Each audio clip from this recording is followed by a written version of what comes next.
Hello, hello. This is Paulo Arias with International Relocation Partner, and this is the Expat Community Podcast. And I want you guys to stay and to learn. Today, we're going to talk about a little bit of what's happening in Panama. This is a big concern for a lot of my friends. A lot of people, people are asking.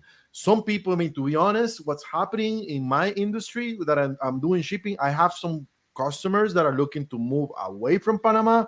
So it's really concerning. This has been a very hectic time in Panama, very concerning. And for that, we have Alonso to walk us through what's happening. He lives in Panama, in Coronado, Panama. He's been there as an expat. He's got a lot of experience of what's to be in the country, and he reports a lot of this information in his YouTube channel. So before we go into Alonso, please say hi first. I don't want you to be there just to say hi, but I have some other things to share with the community before we go into topic. Alonso, say hi. Okay, hello everyone. Hello everyone. Thanks Pablo for having me. Very, very glad to be here today and discussing this very, very important topic. Man, it's been a while. We have done a video before, and I have been following your YouTube channel, and I know you have a lot of things happening and going on in your business, with your YouTube channel, and you have surprises. So we also want to share some of that. But before we get into the few chosen few expats and what you're doing, I want to explain a little bit. What is the expat community? The expat community, it's a platform for everyone to collaborate. So we want to make this a collaboration effort. I do believe if we provide good information, if we provide the truth, then we're helping people. There's a lot of information out there. Some of this information is like 5 years old. Somebody with a business mate, provide some legal advice there, and you don't know what's happening. So I do believe the more information we provide out there and resources, the better for the newcomer, for the better for the investor, and eventually the better for Panama, the better for the country we're servicing. And and within this community, what we have going on, including free Spanish classes for the newcomer every Wednesday at 4:30. I'm gonna put it on the screen, by the way. Every Wednesday at 4:30, we have those are the times for the free Spanish classes.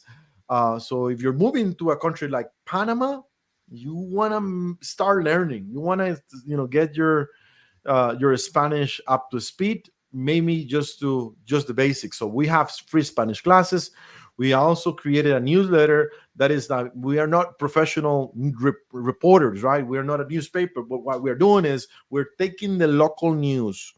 So we are going to the main newspapers, media, news reporting services in Panama that are in Spanish. We're taking the time to look and screen what are the news that are relevant to the expat community, translate those into English, and sending those out on Friday as a newsletter.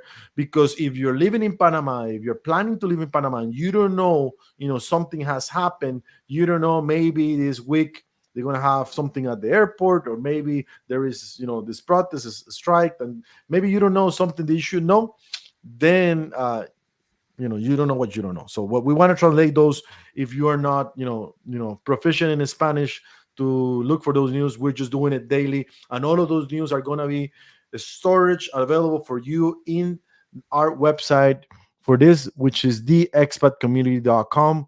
That's where you have theexpatcommunity.com/news. And on top of that, we have a knowledge base, and eventually we start doing small networking events with the expat community group, where we get together in a place like Coronado, and we will get a coffee or a beer, and we get to meet each other. So those are some of the things we're doing. A book is coming up for the expat community book, for the expat community as well. So it's a lot of work and sweating. Now, Alonso, that's gonna give you kind of like heads up. That's coming. That's coming from for the expat community to Panama. Tell me what is it that you're doing? It's been almost a year since we talked. We had a chat, and get us up to speed. Well, first of all, Pablo, this is a great service that you had by starting this expat community and the free Spanish lessons. I do also encourage people to start to learn some Spanish now. Don't wait. It's going to greatly improve your overall experience as an expat. I mean, yes, Of course. Google Translate and translators and things like that. I mean, if you had to make it, I mean, you could make it, but if you really want to get the true experience, meet more people, be able to interact with more people, go ahead and start learning Spanish now. Why wait? So, Yeah. just wanted to go ahead and say that. But in terms of what's going on with me and what's going on with our channel, so we're just continuing to put out informational videos about Panama. We also have a series of videos that are different lists, like 15 negatives. We have to look at like the positives and the negatives. 15 negatives of living in Panama. We have 12 reasons why expats leave Panama. We have 15 reasons why Panama's location is perfect. So we have a series of videos that are more like in list form because people can tend to digest that information a little bit better in terms of a list or a ranking, counting down to number one. And then we also do still have some vlogs, of our different activities and travels around Panama, in addition to the Chosen Few Expat show on which you were a guest, discussing international relocation partner and the shipping options. So we do also have those interviews with other influential people in Panama and other business people that have relevant businesses to expats. So those are some of the things that have been going on with our channel. The next step that we're taking here, and it's a big one, is that we are now in our pre-launch phase for our Panama relocation online course, which is going to Wow. be a course. Yeah, it's like a Nice. 50 That's nice. video course, along with different documents, PDF documents that come along with that. So this is not a live teaching. This is online, so it's on demand. So it's where our students can go on and they can go at their own pace, through this thing. And we cover everything from A to Z in great detail in terms of completing your move to Panama, from, the people, Panama's history, the culture, the demographics, even the government structure, which is something that a lot of people tend to overlook when moving to a country. You need to understand how the government operates because some of what we're going to get into right now later on in our discussion about what's happening now, that's coming into play, is having an understanding of how the government and different branches of government interact with each other. So you also have the economic stability, the banking system, all the way on through with the visas and everything else that you would normally see out there. We also have various checklists that are start from 2 years out. So if you're 2 years away from making your move, we have checklists that you can execute on right now of things that you need to do step by step. If you're 2 years from moving, 1 year, 6 months, 3 months, 1 week, all the way up to moving day. And so it's very comprehensive, detailed, step-by-step instruction that you can never really give on YouTube, basically because people's attention spans are too short. So you can't put all of this information in a YouTube video. So these are for folks that are serious about making a move and they want to limit their mistakes, limit costly mistakes, and make their move as efficient and as smooth as possible. Those are the people that we're targeting with our Panama relocation. One thing I know, I noticed, 14 years somehow helping, I do shipping, but sometimes I provide contacts and advice, it's 14 years within this community. One thing I noticed, when you're moving internationally, you're not just moving internationally. It's just not one task. It's like 5, 6, sometimes 7 big tasks. I don't know if you remember, Alonso, anytime you fly, you feel the stress, you book the flight, you get to the airport a few hours earlier, you have your luggage. Did I forget my charger? So many different things that you're doing for one single event that you're flying. Then you get in the flight, then you get disconnected for a few hours. Then you have your meetings going on sometimes. And then it's just flying is one big event. At least to me, it is. And then you're flying, you're shopping for a house, maybe you're shopping for a car, maybe you're also looking for who is a reliable attorney. You're looking more, maybe I should do the shipping. And shipping is an entire thing, so it's another big thing. Just moving is super stressful, just moving across the block. So moving internationally is more stressful.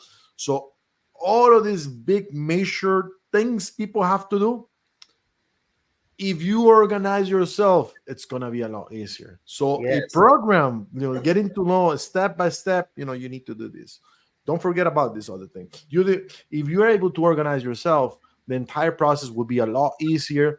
And it's also, the management of the stress. You know, if you have a full picture in a map of the things you need to do, the level of stress, what's the next step. The level of stress reduces, you're able to do it more efficiently. And then of course with your information, you reduces a lot of mistakes. And mistakes could cost you, I see mistakes for newcomers and expats that are hundreds of thousands of dollars. So yeah, I love to see that program happening sooner than later, because I see the community, there's a huge need for good reliable information. Let's get into topic. Alonso, give me a brief intro of what's happening in Panama, or I can just give my intro. The country looks like a shit show. Right now, I'm sorry to give bad news or be the bad new guy, but once again, I even had a few customers asking, Pablo, can you ship my things back to Europe? What was it? A couple of days ago, a couple of families are like, no, now I'm selling my property because I don't know if I want to stay in Panama for a little longer, which is bad. Is bad for the local economy. It's bad for the Panamanians. It's bad, but at the same time, I see a couple of things that are positive. I have to. This is my personal. I have to look the light at the end of the tunnel, and I hold to that. The other thing I see is there is a potential opportunity for investors, because now the market is going to be, whoever has the money to invest right now could be the very best time for somebody to invest. If somebody was motivated and incentive to sell, nowadays they are dying to for an offer, because things do not look right. One thing I know is everything pass. Everything Yes. pass. This is gonna Yes. be another week or maybe another month, maybe until the end of the next year, but that's gonna pass. And what's gonna happen is you see property values. Here's $200,000, and maybe this is the right time for you to make that, 150, $50,000 less offer or something like that. So I think, for some people it could be an opportunity. Um, for some other people, it could be bad. And also, I think it's good that the Panamanian is doing, this protest. I think it's good. Yes. I'm not a Panamanian, but I do have a lot of invested in Panama. I have an apartment in Clayton, in Panama City, and I love Panama. I have to say, I feel like I'm a Panamanian. By the way, I was born in the border between Costa Rica and Panama, only like 20 minutes in the Costa Rican side, Okay. 20-minute drive. So And I'm pass it to almost you. Panamanian. So I, Okay. I feel very connected with Panama for whatever reason. Since the first day I was there, I felt in love with the city, Panama, Casco Antiguo. Then I get to know Boquete. I feel like this is me, Right. and I'm really sad that this is happening. And I have a lot of friends that are affected because of this. So yeah, let me chime in here. I'll give people a little bit of history first. Regarding protests in Panama, it's Mm, not something that is uncommon. It is something that we noted in the video I just told you about. That we have like 12 reasons why expats leave Panama. The protest was one thing that we had on listed on there, and as you mentioned, you've been getting some questions from your customers about it, or moving their stuff back to Europe or wherever, and people have some concerns. So last year there was a large number of remember, protests. People were protesting generally. The rate of inflation had just reached a point, and the gasoline and everything had reached a tipping point, basically for people, because a lot of people are kind of barely making it. So prices and everything had increased to a point where they were felt like, well, hey, I'm really going to be struggling here to get by. So they hit the streets. They protested for 3 weeks. They were very, very successful in those protests. I mean, they got the government to freeze the gas prices. Actually, the government gave a rebate on gas prices.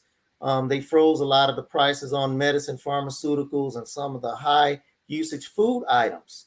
So they've been successful in the past, the people here, by protesting. So there's that history, that recent history of that. Now, in terms of what's going on in this particular case, what they're protesting, for those who don't know, is a mining contract that the government established with First Quantum, which is a Canadian company that runs the Cobre mine in Panama. Hmm. That's in Colón province, near the Veraguas and Cocle border, in Panama. So it's an open pit mine. It is about as large as the city of Miami. It's huge. You know, you guys can go out and see some videos on this thing. So the main things that I've the seen people, that. I mean, it's crazy. yep, the three main things. Well, I don't know if it's just three. It's probably more than three for some people, but I'll just say the main things that the people are protesting are the environmental impacts of the mine. So they have some concerns about that impacting Panama's nature and biodiversity, and everything like that. They also have a concern that the contract is not valid, so or that it's not constitutional, because the previous contract was ruled to be inconstitutional. So the government went off and renegotiated a new contract. Hmm. So the people's stance is that if the whole process was determined to be unconstitutional, then this new contract is also still unconstitutional. So they Hmm. just basically saying nothing has changed with that, because there's some stipulations in Panama's laws regarding the ownership of land by different corporations. And then also the other thing that was the problem with the contract is that it was said that it did not have nearly enough, benefits in there for the people. So there was a lot of opposition to this contract. It was signed in it wasn't signed. It was established basically in April, but it wasn't approved officially through Panama's Assembly Nacional and signed into law by the president until October the 20th. So there have been some protests going on since the contract was originated in April. They just haven't been on as large of a scale. Hmm.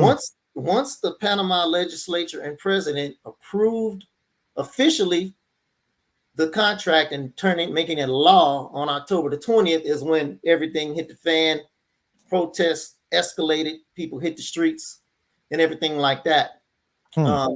The other thing that I need to add here that is very important is that the other pain point that people have with this contract, they felt like it was rushed when the Assembly Nacional and the president signed it in a law, that it was done kind of over the weekend, and Hmm. it was kind of like a quick 2 or 3 day Shady, turnaround. huh? Where I'm sorry. normally they have a Hmm. process where they'll debate these things. It'll hit the floor there at the Assembly Nacional, and people can debate it and have some time to Hmm. mull it over. But a lot of people were upset because this thing, they put it in a law like really, really fast. So people Hmm. are looking at that as having been slighted. And possibly the most important thing here with this, and why people are opposing it, is that many see it as a form of colonization, by this Canadian company. And so just explaining that within this contract, it gives First Quantum basically like it's a lease more or less for 20 years. They can utilize this land for open pit mining, and it's renewable for another 20 years. So the people kind of harken back to what happened with the Panama Canal. Yeah. So the canal was in 1903. You had the canal zone. You had the people couldn't even go in there. It's their country, but they couldn't even go into that area. They Hmm. didn't have any influence in terms of the Hmm. operation and everything of the canal. So a lot of people see this as a similar situation. They're like, hey, we Of don't have course. any influence over how this is operated. They're using our land. It's bad for the environment. And so some people see it as a form of colonization. And so, having just gotten out from underneath the Panama Canal situation with the U.S., taking ownership of that since 1999, they don't want to repeat. So they see the situation where this could get out of hand because the mining company already wants to expand. They want to, of course, mine Hmm. in other areas of Panama. So this is why all of these reasons, and chiefly the last one I just mentioned, is why the people are really, really rising up and united, um, against this mining contract. See, this is some of the signs and pictures. I'm just going online while you're talking. I want to show people to give some perspective, because I mean I know it's happening because I have a lot of stake in the country myself and a lot of my friends in Panama. But I talk to people in other countries about this. I was just talking to a friend in Mexico. They don't know anything.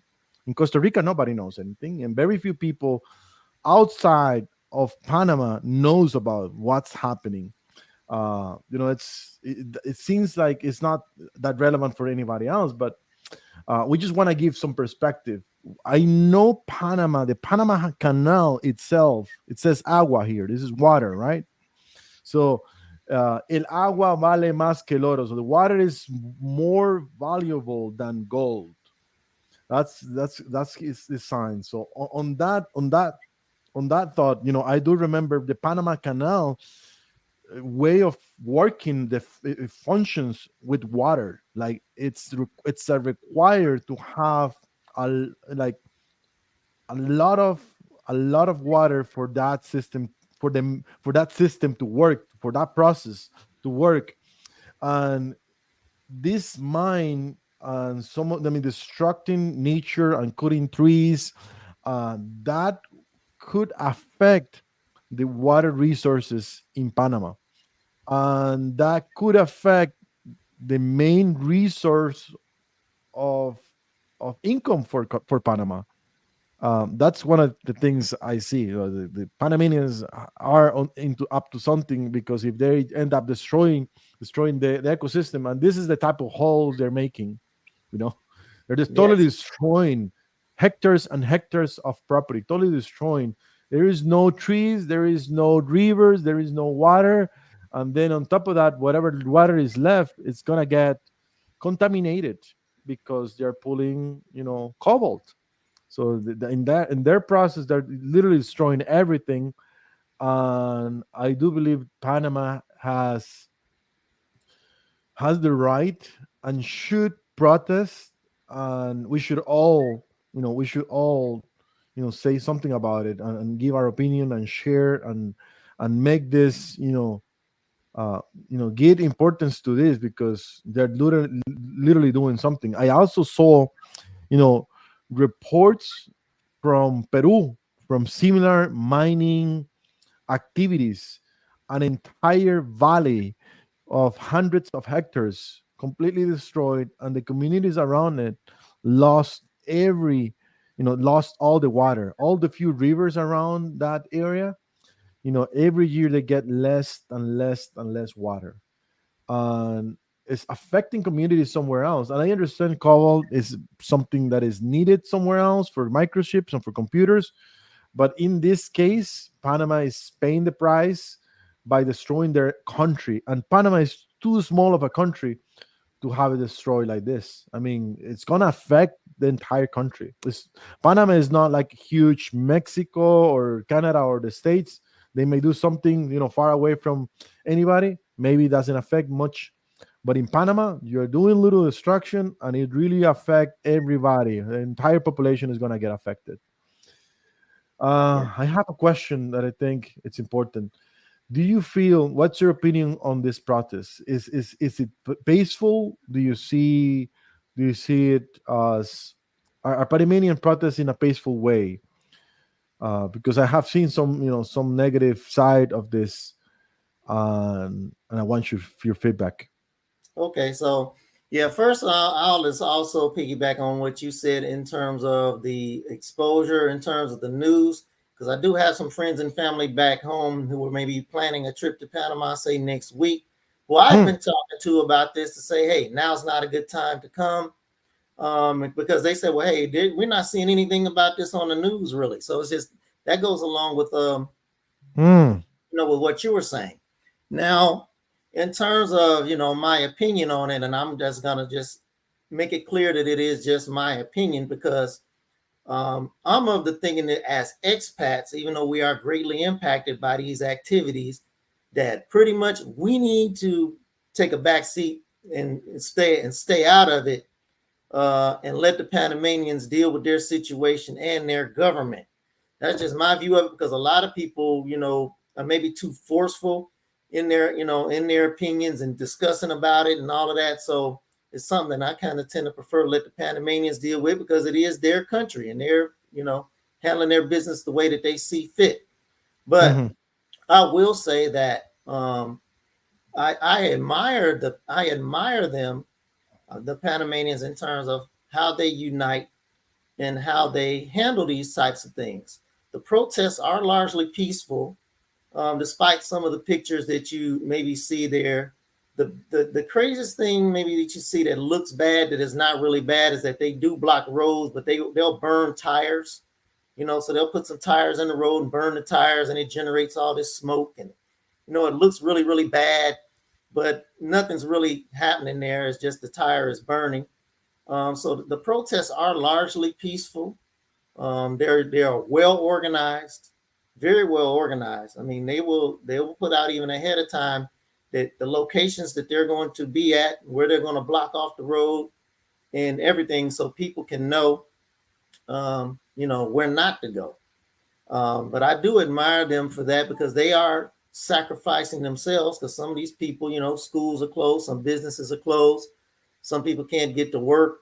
Hmm. You got a situation where a lot of the produce cannot make it to the market. So there's videos out there where you have farmers and the people who transport produce pulling over to the side of the road and just dumping out, crates of cucumbers or Mhm. carrots that I are seen gone it. bad because they can't make it through to the markets, which is a situation, maybe if this goes on for a long time, maybe a situation kind of in Panama City and in Panama Oeste, in the Coronado area where I am, because a lot of the produce, I think about 25% of the country's produce, comes from Cerro Punta, which is out west there, north Mm, of Boquete. So that's called, actually, the nickname for that area is Panama's breadbasket, because a mm, high percentage of the produce comes from that area. So you have a lot of the produce they're trying to get through the Interamericana Highway going eastbound.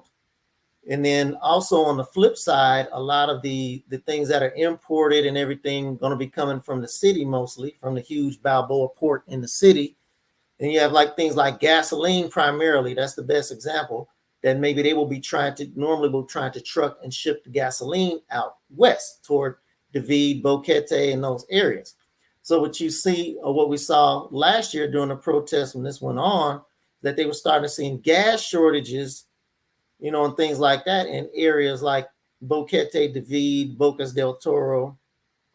And when you see produce shortages more so on this side of the country, because of, they got the roads blocked off. So uh, that's pretty much the situation. I mean, they're blocking off the roads. They have gotten a response, a quick response from the president. He addressed the nation. I believe that was on the 24th a few days ago, or on 23rd, Friday, I something think. like that. The first time, he's addressed the nation twice regarding this. So the first time he did announce that, okay, we're going to, anything that's in the future or that was in the works or that was in process in terms of future mining projects and all of that, is like, we're not going to do it. So the president came out and said, okay, Wow. anything that's done in the future, we won't do it. If it's mining agreements that are in the process of being approved, that those are going to be terminated. So we're just only going to deal with what's already happening right now. And of course, the people, this wasn't a satisfactory response for the people, because they want the whole law to be annulled. So this was more or less like a moratorium that he tried to put out there. It didn't work. The protests since then have escalated even further. Hmm. So the president addressed the nation again. I believe this was on the 28th, I think maybe Saturday night, basically saying that he was going to task the electoral board to bring a vote, like a national vote, for people to decide whether they want the mining contract or not. That he believed in democracy, and he was going to let the people decide. So he tasked the electoral board to organize basically like an election. I mean, not an election, a vote that's supposed to take place on December 17th. Hmm. However, the electoral board came back and said, well, hey, we can't do this because Panama has national elections coming up here in May. So those people are already overwhelmed trying to prepare for their national election that's coming up in May. And they said that legally they just can't just go off and establish this vote that they need for the National Assembly, basically like the Congress, to create a law telling them you can go ahead and organize this nationwide vote. So they're in the process of drafting a law and a resolution in the Congress now, which would instruct then the Board of Elections to set up a vote on this, which the president says he wants to take place. He wants to take place on December the 17th. So, is this going to be enough to calm the people down? Maybe some, but my guess is the protests are going to continue until after that vote, whenever that vote takes place. It's going to continue. What I have seen this similar things happening in other places in Latin America. Even if they take this contract away, the company in First Quantum will be kind of like suing the country, or they be entitled to a settlement of possibly hundreds of millions of dollars. So either way, the country's going to lose. Either way, the country's going to get, it's crazy. Just really, I should really wish there is a better solution. And thank you, Alonso, for this report. It has been super useful. And, I think we should continue to report and to share with others what's happening and to give a little bit more voice to the situation. Panama is a beautiful country. Panama is a country that, is very well worth it. Panamanians are beautiful people. It's a culture that I love, and I'm really sad that this is happening. But I know things are going to pass, and eventually things are going to get better. Thank you so much, Alonso. We're going to leave. And if you have any other final thought. I'll add a couple of things. You mentioned that what they're going to lose, in terms of their economy or whatever. We can put some numbers to that here really, really quickly. So the terms of this contract is that First Quantum is to pay Panama a minimum of $375 million per year as a result of this contract. And it's a 20-year contract, renewable for another 20 years. So the $375 million is a minimum. And so depending on how much copper that they extract and export, that number is probably going to be north of $375 million a year. Because right now, Panama is actually like the 9th largest exporter of copper ore in the world. I'm sorry, number 8. The U.S. is number 9. So even for a country as small as it is, like you said, it's a small country, but it packs a big punch in terms of being number 8 in the world in terms of exporting copper ore. So that's what they would be giving up by the numbers, which right now is about 5% of their GDP, 5% of their economy. So if these mines go away and they don't do it, that's what they would be surrendering. It's 5% of their GDP, which something maybe will have the potential to grow.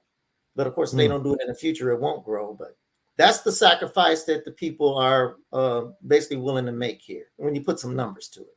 Wow, that's crazy. But thank you so much, Alonso. Let's keep in touch. Let's do it again. We'll leave you. Thank you so much. It's been 35 minutes. So yeah. All right. Bye-bye. Thanks. Thank you.